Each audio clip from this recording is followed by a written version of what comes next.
Apa dong? Kayaknya udah hawa-hawa ngantuk gitu. Selamat sore. Nah, ramai kan ya jadinya ya, Mas dan Kakak. Kayak di TK ya, selamat sore semuanya gitu ya.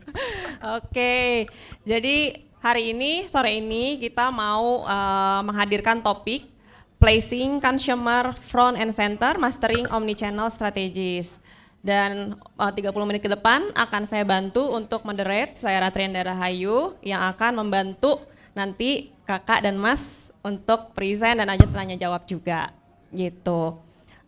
Telah hadir, saya perkenalkan kembali Kak Robi Busri selaku VP and Head of Brands and Marketing MS Glow and MS Cosmetic. Lalu dengan Mas John Aloysius Da Costa, VP Head of Commercial and Business Development MS Glow and MS Cosmetic. Silahkan kita beri tepuk tangan dulu. Thank you. Oke, selamat sore. Selamat sore. Mas dan Kakak, ini mau saya panggil Mas dan Kakak aja nggak apa-apa? Bebas. Bebas. Karena asal kita jangan dipanggil Mbak aja gitu. Oke. Bahaya itu. Karena usianya kita kayaknya masih sepantaran ya. Ya 11-12 aja. Gimana perjalanan tadi dari rumah atau dari kantor ke sini? Aman? Aman, terkendali Mbak, walaupun agak macet ya karena banyak banget antusias orang datang kemarin itu berbondong-bondong. Tadi masuk di apa namanya itu, di ITC Junction itu agak macet banget. Alhamdulillah, rame berarti ya, weekend plus gajian juga sih ini. Benar, jadi rame weekendnya ya. Oke, tanpa harus kita menunda waktu lagi, kita persilahkan Mas dan Kakak untuk mempresentasikan dulu materinya dari MS Glow, bisa diperkenalkan seperti apa, nanti setelah itu baru kita talk show bersama ya. Oke. Terima kasih. Halo, selamat sore teman-teman semua. Sore Kak Robi. Mana ya ini?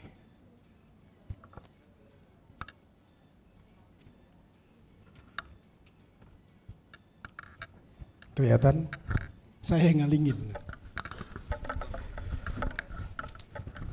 Oke, teman-teman, selamat sore semuanya. Jadi hari ini kita bicara tentang mastering omnichannel, ya. Jadi kalau kita punya sedikit persepsi yang berbeda dengan omnichannel pada kebanyakan di tempat lain ya, di umum.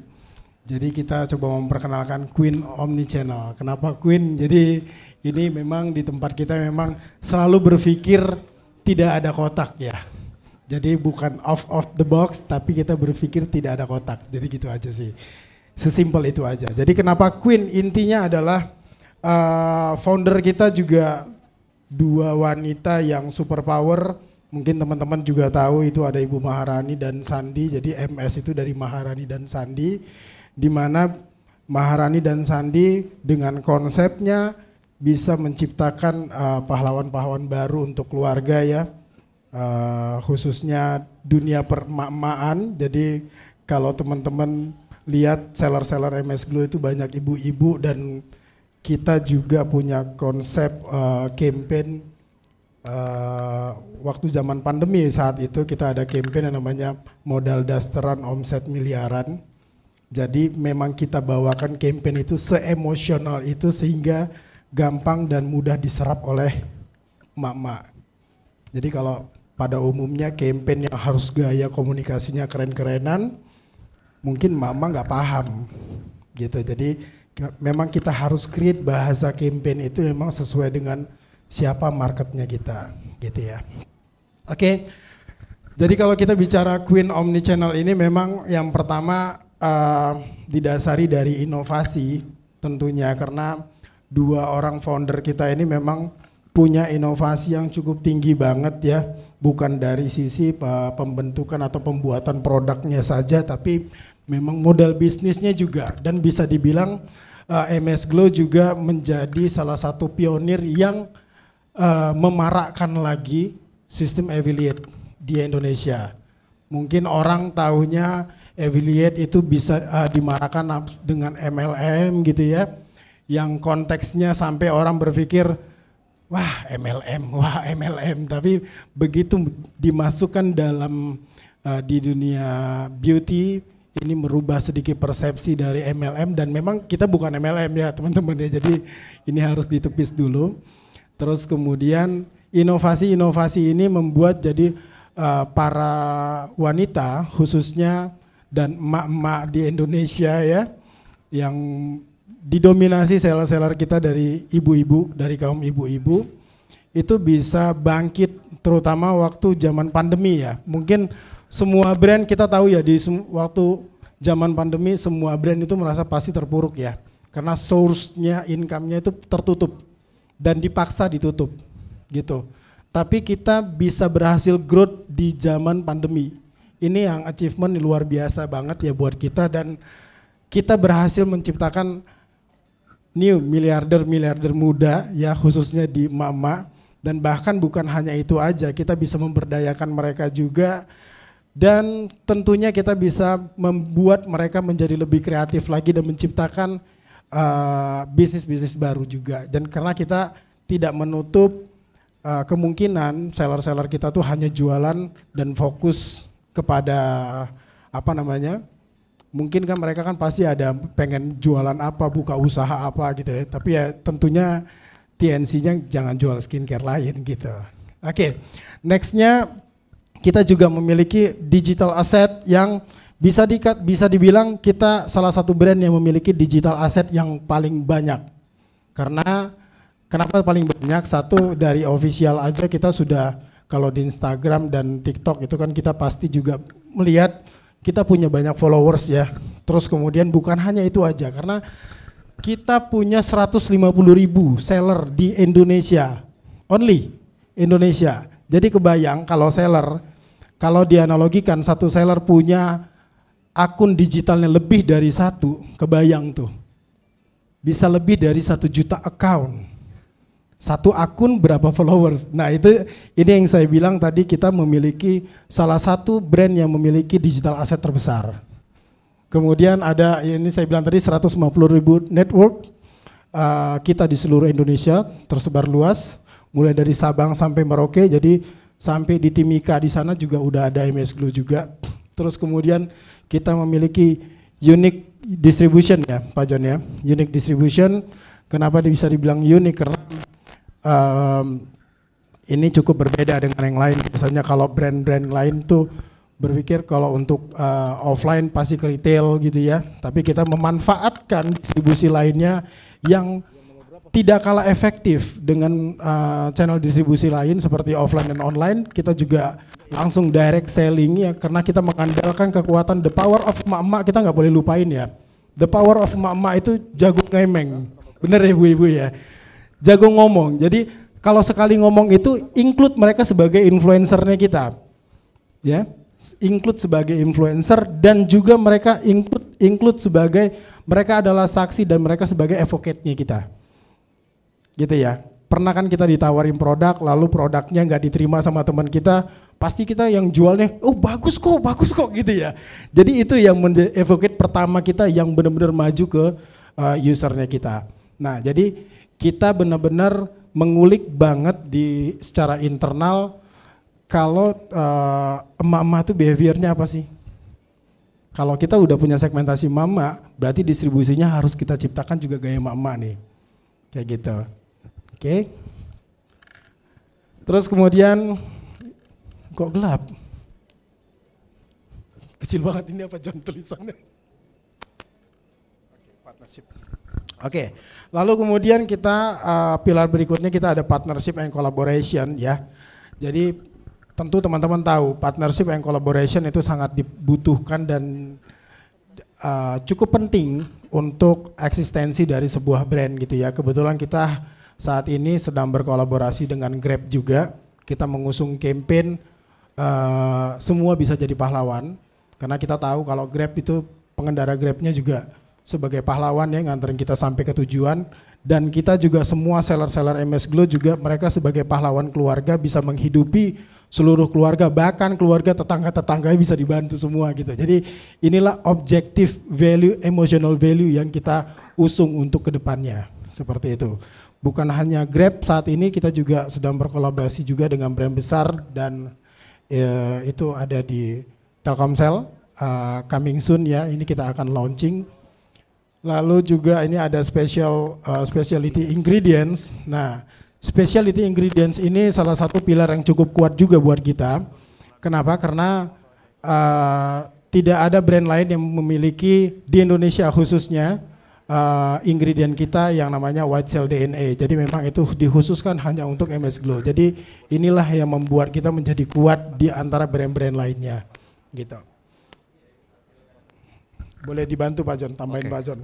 Sebelum lanjut ya, mungkin tadi udah di state juga oleh Kakak Robi filosofi dari Queen of Omnichannel ya. Jadi mungkin ini sedikit aku bilang very unique karena memang pengertian dari omnichannel marketing kan seperti teman-teman para digital enthusiast, kemudian para startup enthusiast pasti sedikit nyeleneh sebenarnya. Cuman tadi udah di state juga bahwa kami berpikir bahwa think there's no box merupakan tahun ini juga the year of innovation. Pastinya kami pengen melakukan banyak inovasi baru untuk MS Glow. Kemudian mengenai support team, tertariknya bahwa kami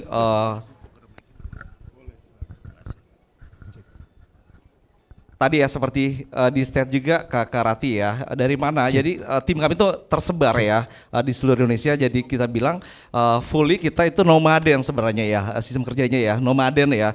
Jadi memang very unique di MS Glow. Saya sendiri dari sebelumnya dari sarap juga, kemudian kalau bisa join dengan MS Glow itu salah satu kebanggaan juga ya. Jadi sebelumnya pernah di beberapa corporate company besar juga dari Heineken, kemudian bisa di MS Glow itu satu kebanggaan justru buat saya ya.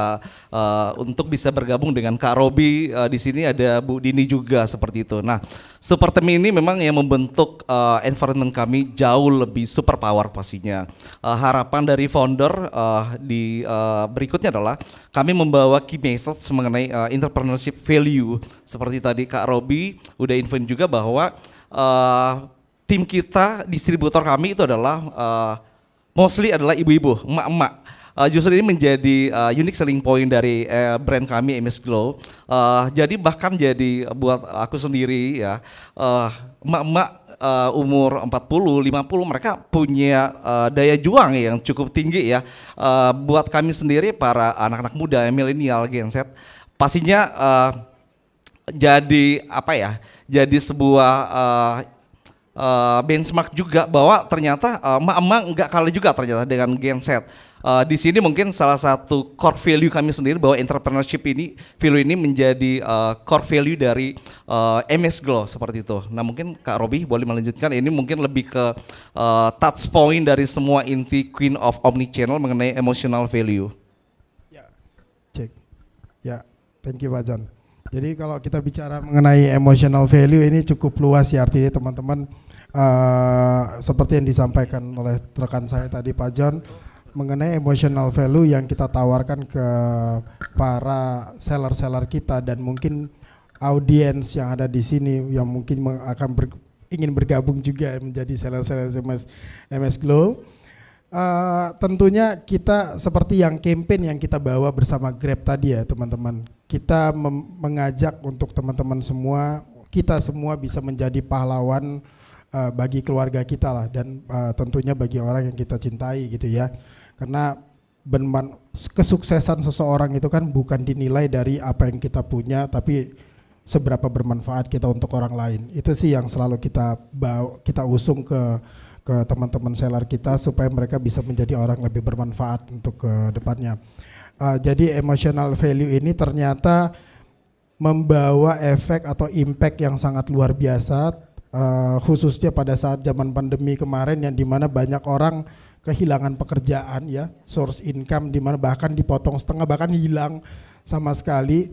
Ini yang membuat kita bisa growth terus ya, berpacu dengan krisis ekonomi saat itu di mana orang kehilangan segala macam, kita masih bisa tumbuh gitu ya. Ya intinya nggak perlu khawatir dengan apa yang terjadi saat ini, yang perlu kita harus bisa bermanuver apa nih yang harus kita lakukan untuk menyelamatkan orang-orang kita sayangi.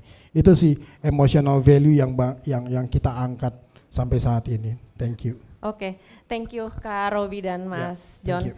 Ini dari, kan yang biasa kita tahu kan omnichannel tuh lebih ke ekosistemnya penjualan segala macam ya. Dan Iya, ini uniknya betul. tuh ya Queen Omnichannel dan ternyata ini mencakup banyak hal ya. Banyak hal. Mungkin Dari- let me untuk mungkin sedikit elaborate. Ya. Jadi ini lebih ke terminologi bisnis depend on MS Glow Insight ya. Jadi mungkin kalau teman-teman lihat aku bilang tadi udah slide depan ini agak nyeleneh common dari omnichannel marketing kan memang kita udah pada tahu ya. Ya. Nah ini lebih ke terminologi bisnis berdasarkan MS Glow Insight. Jadi mungkin itu jadi standar di perusahaan kami pastinya. Oke, iya menarik banget sih karena pas tadi dicerita ya ada punya digital asset, terus ternyata family itu penting peranannya untuk di ekosistemnya sendiri gitu dan berkolaborasi dengan beberapa stakeholder gitu.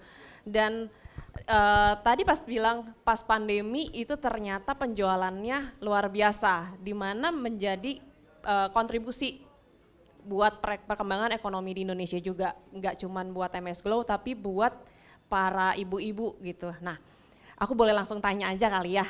Silakan, Gini. Mbak. Tadi kan sebelumnya ada di ranah offline dan terus masuk ke ranah online. Nah, strategi apa sih yang dari MS Glow ini lakukan sampai akhirnya berpikir saya mau masuk ke online gitu? Oke, ini Pak John mau jawab apa saya Pak John? Silakan, thank you. Ya, jadi strategi yang kita gunakan tentunya sebagai brand kita mengikuti tren yang ada, ya. Kalau pada eranya masih marketing point 1.0 terus kemudian selling branding 1.0 kita masih kenal transaksi jual beli itu banyak kan di offline ya Mbak ya. Masuknya kemari sudah sekarang saat ini kan ketemu marketing 5.0. Jadi memang dunia digital itu sangat besar dan sangat menginfluence orang-orang bahkan dipaksa untuk mendigitalisasi diri kita sendiri gitu loh. Ya kan bahkan sekarang udah ada AI gitu kan ya. Nah, artinya kita sebagai brand harus mengikuti perkembangan zaman di mana ada behavior yang pasti akan berubah. Di saat zaman itu pasti ada behavior yang berubah. Gitu kan? Nah, makanya kita itu yang kita harus research setiap tahunnya kita akan research next market behavior ini arahnya kemana.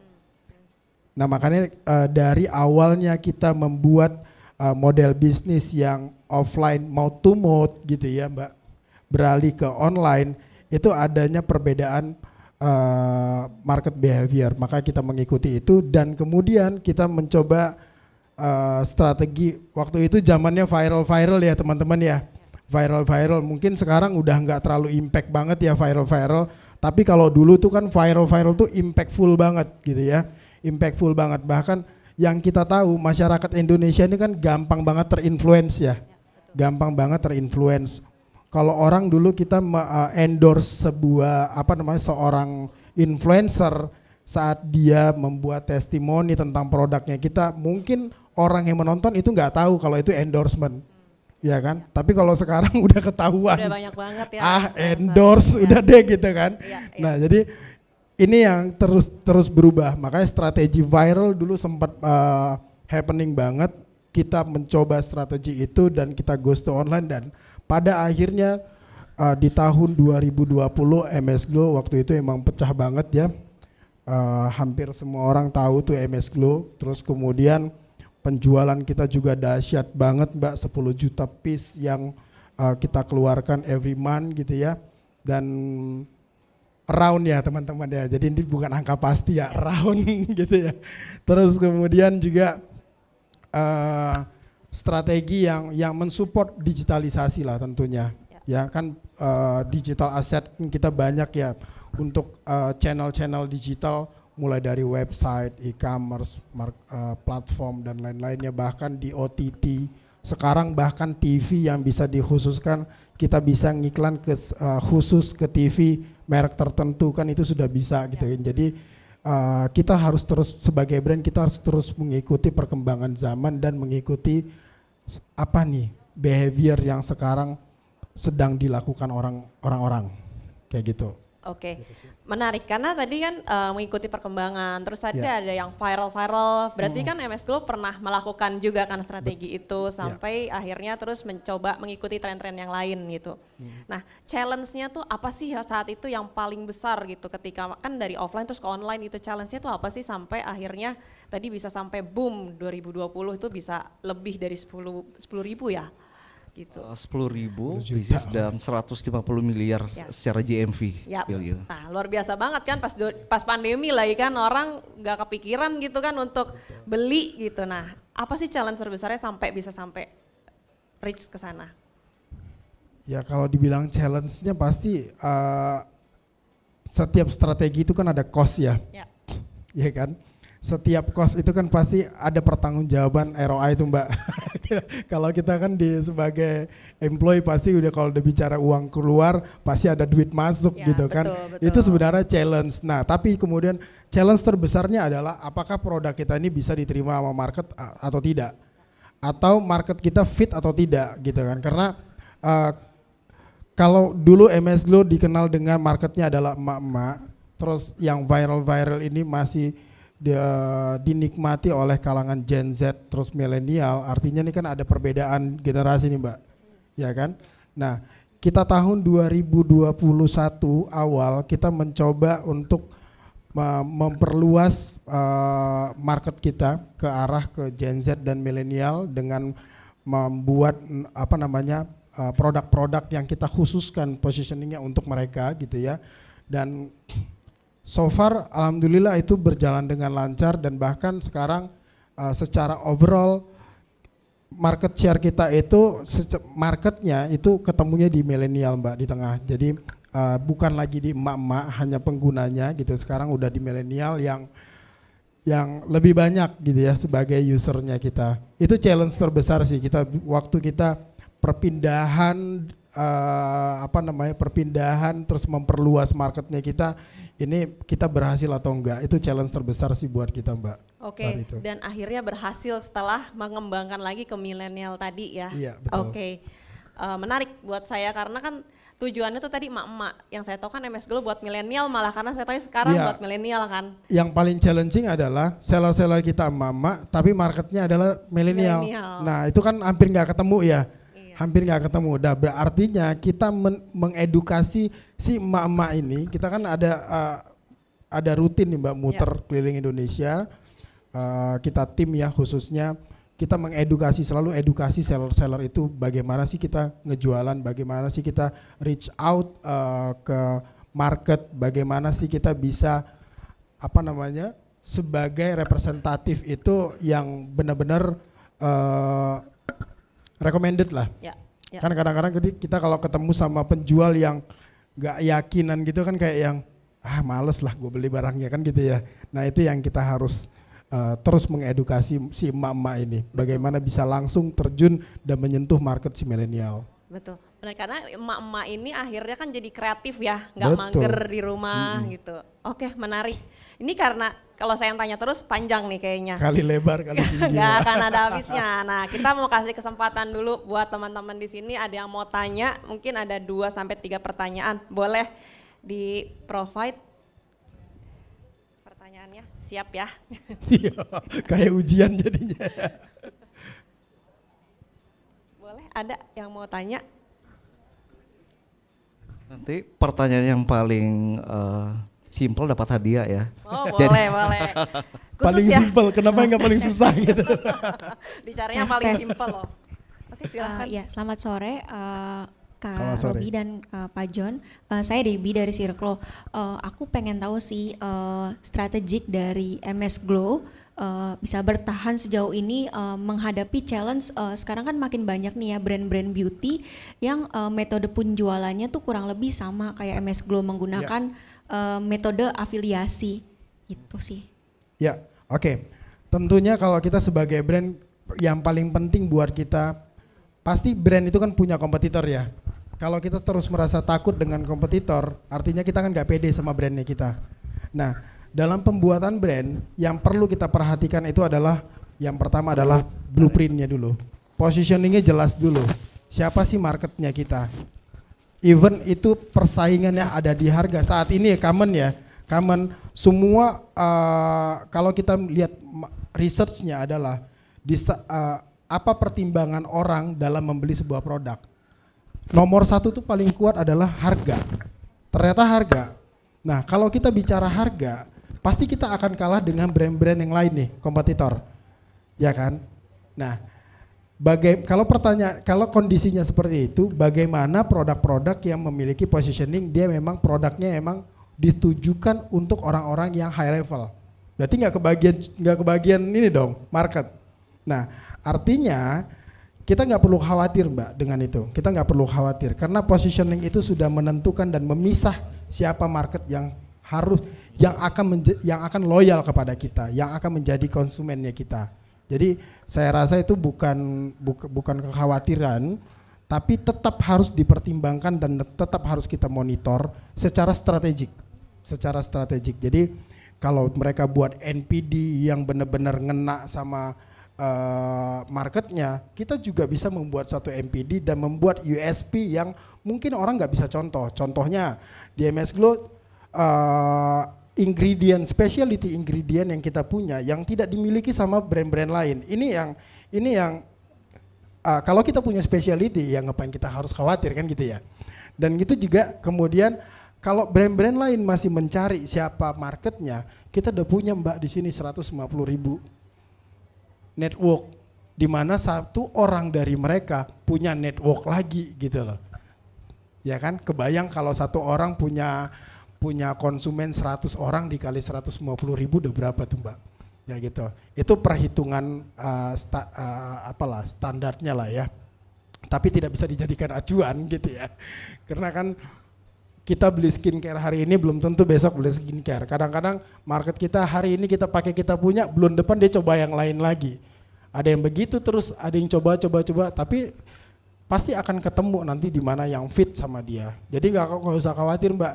Ada market kita atau konsumen kita yang pindah ke tempat lain, artinya memang dia bukan marketnya kita, gitu. Jadi sebelum kita publish, artinya memang positioning is number one. Itu yang memang harus kita perkuat. Oke. Sudah terjawab dari aku tambahan Mas sedikit. Silahkan. Ya, kebetulan Mbak Debbie ini lagi nge-reach out kita sebenarnya ya. Jadi ini emang lagi pitching sebenarnya, sesi pitching. So kalau aku bantu dari Kak Robi tadi sebenarnya di offline presence dan online presence sendiri secara brand positioning tadi udah clear ya. Nah, di kanal distribusi kalau kami breakdown dari contribute per channelnya, sebenarnya kami sangat kuat di online, kurang lebih 70%, kemudian 20%-nya itu ada di offline, kemudian di 10% itu di retail. Kalau GMV tadi hitungannya memang transaksi secara retail online ya, kalau secara perhitungan. Nah di Circle, di omnichannel end-to-end service ini kami pengen lebih meng-emphasize sebenarnya untuk marketplace-nya. Karena memang kalau kami kekurangan source dan resource, 150.000 orang ngantrian untuk kami visit, kemudian kami pengen mempercayakan bisnis kami untuk di marketplace ini ke teman-teman Circle nantinya. Jadi untuk emphasize lebih ke channel digital platform, kemudian di marketplace kita memang lagi ada akan kolaborasi ya nanti Asanos Festival dengan teman-teman dari Circle. Oke, thank you banget Mas John untuk penjelasannya tadi. 70% di online ya, 10%-nya retail, sisanya 20%-nya offline. Direct to selling ya, biar kita lebih ke offline activity. Oke, jadi memang menarik secara angkanya pun sangat menjanjikan 70% dan nanti mudah-mudahan lebih gede lagi ya Pak. Oke, ya udah karena waktunya juga tadi saya mau tambah lagi pertanyaan tapi kayaknya waktunya udah mau tutup, mau selesai. Warungnya tutup. Warungnya tutup nih. Jadi kita sudahi saja di sini. Ya, terima kasih banyak untuk waktunya Mas John dan Kak Robi. Thank you so much.